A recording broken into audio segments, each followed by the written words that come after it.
જોહાર મિત્રો, નવા વિડીયોમાં તમારું સ્વાગત છે. તો આજે આપણે બનાવવાના છે મેથીના લાડવા. એની રેસીપી સ્ટાર્ટ કરીએ.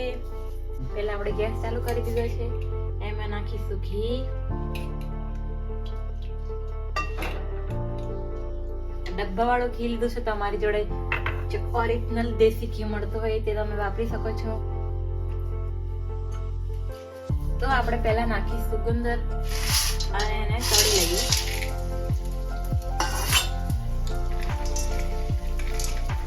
ઘી ગરમ છે એટલે ફટાફટ આપણું ગુંદર તળાઈ જશે.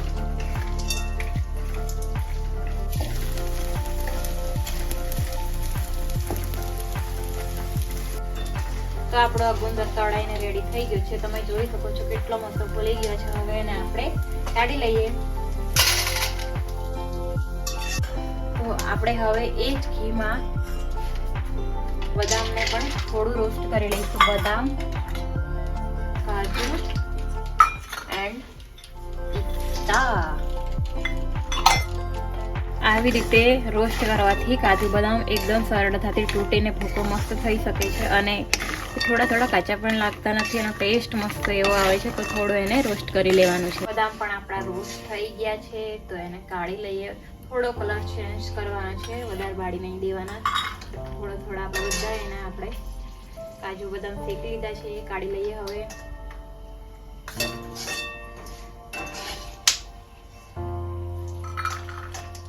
હવે આપણે થોડું ઘી ફરી એડ કરીશું અને એકદમ સ્લો ગેસમાં આપણે અડદનો લોટ શેકીશું. એકદમ ઓછો ગેસ રાખવાનો છે અને ચાળવતા રહેવાનું છે. તો આપણો અડદનો લોટ શેકાઈ ગયો છે. હવે એને એક વાસણમાં કાઢી લઈએ. એમાં આપણે પાછું થોડું એવું ઘી નાખીશું, 2 ચમચા જેવું. અને એમાં આપણે આ લીધો છે ઘઉંનો લોટ, એ એડ કરીને થોડું ઓછા ગેસમાં એને થોડું શેકી લઈએ. એનો ઘઉંનો કાચો સ્વાદ જતો રહે ત્યાં સુધી.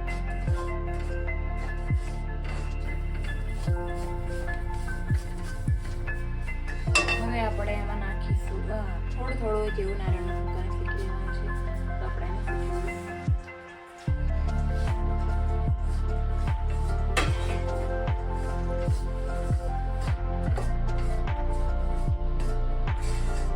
હવે આપણું નારિયેળ શેકાઈ ગયું છે.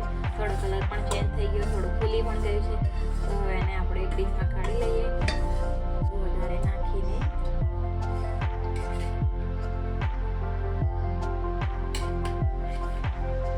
હવે આપણે 500 ગ્રામ જેવો ગોળ લીધો છે એ એડ કરીશું અને એને મસ્ત સારી રીતે મેલ્ટ કરીશું.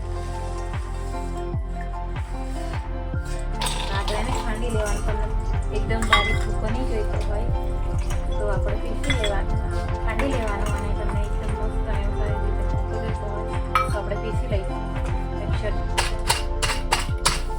તો આપણે ગુંદરને હવે આ રીતના ભૂકો કરી દઈશું. તો આપણું બધું રેડી થઈ ગયું છે.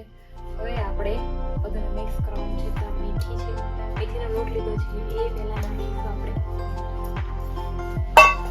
પછી નાખીશું કંઠોળા પાવડર 2 ચમચી જેવું. પછી નાખીશું સૂટ પાવડર. પછી નાખીશું સાકર. પછી નાખીશું ખસખસ. પછી નાખીશું ડ્રાયફ્રૂટ. પછી નાખીશું અડદનો લોટ જે શેકેલો છે આપણે એ.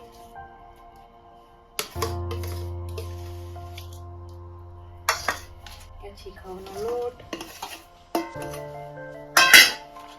નારિયેળનો ભૂકો,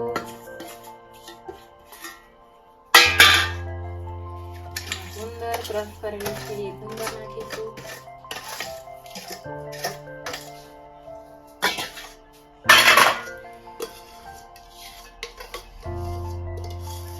હવે આપણે બધી વસ્તુને હજી ગોળ નાખવાનો. હવે ગોળ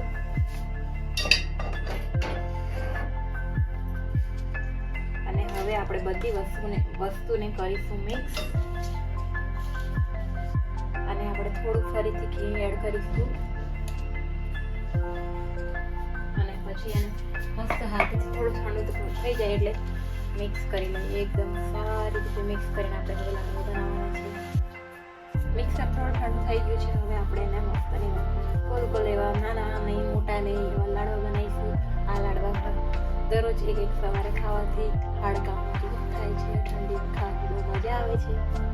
આપણે પહેલાં લાડવા મોટા મોટા લાડવા બનાવી દઈએ.